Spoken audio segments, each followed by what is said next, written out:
Hi, good morning. I appreciate you taking the question. Anthony, I wonder if you can put a little finer point on the decision process by which you determine how much you want to hold on your balance sheet in terms of personal loans versus the LPB. Wouldn't it behoove the company to maximize platform sales in this environment, hence fee income? I'm just trying to understand exactly what the puts and takes are when you look at that decision every quarter.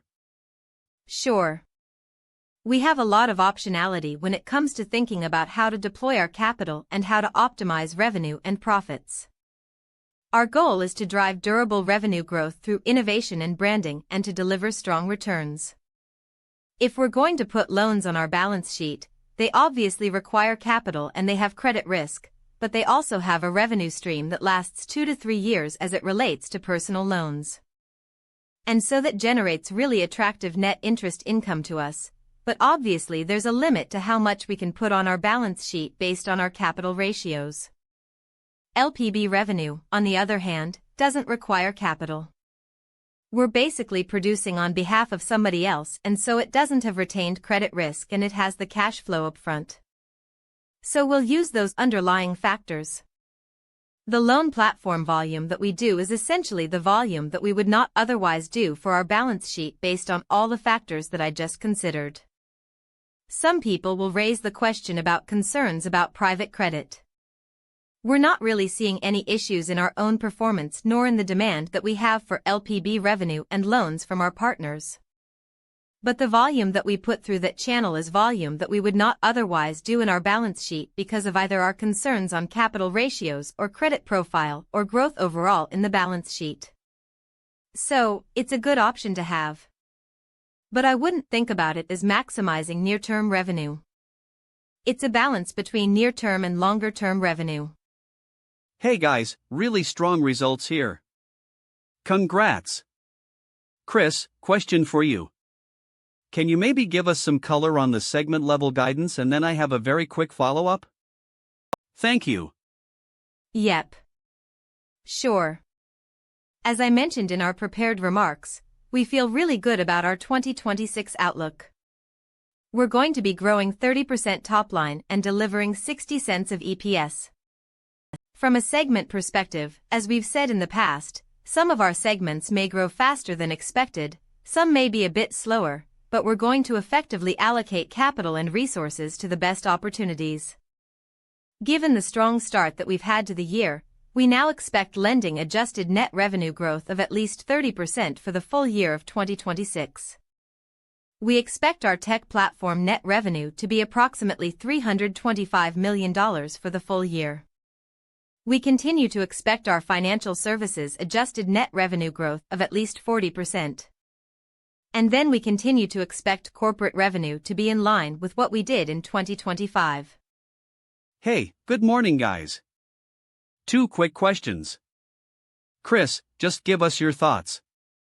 Walk through your accounting on and rationale for capitalizing the marketing expenses and how you see that impacting EPS in Utah. And then just to follow up there, just talk about the JP Morgan facility and the difference between a loan sale versus borrowing. If you could give us some clarity on both those, much appreciated. Sure. In terms of the capitalized marketing costs, we sometimes partner with third parties as an efficient top-of-funnel marketing channel where we pay success-based commissions for acquiring revenue-generating money and invest members. This does not include acquisition of our lending or our credit card members. Under ASC 340-40, they're accounted for as contract acquisition costs, which is very similar to capitalized software expenses that drive future revenue. As a result, we capitalize those costs and amortize them over the expected member life to better match the costs with the debit interchange and brokerage revenue that those members generate over time. Here, amortization is the accounting process of gradually writing off the initial cost of an asset over its useful life. What's also important is that the amortization is treated as an expense in EBITDA and net income. So we're simply aligning the timing of the cost with the revenue that it supports. And then as it relates to the JP Morgan loan sale, in September, we opportunistically sold the loan via a special purpose entity to JP Morgan. At the time of the sale, JP Morgan held a controlling interest in the special purpose entity and SoFi did not retain a controlling interest. We obtained an independent third-party true sale opinion as part of confirming that the transaction met the requirements for sale accounting under GAAP, including legal isolation. Based on that, the loan was appropriately derecognized from our balance sheet. Great. Good morning. Another question on loan platform. Can you just characterize the current depth of demand from third-party capital providers and where there's the most interest right now? And on the other side of the equation would be good to just hear about what you're seeing from customers in terms of personal loan demand. Thank you. On the loan platform business, demand from capital partners, it remains extremely robust. Each of our partners who have come up on term in their existing contracts have extended their contracts. In addition to that, we recently signed up and announced 3 new partnerships totaling about $3.6 billion of commitments over the course of the next 2 years.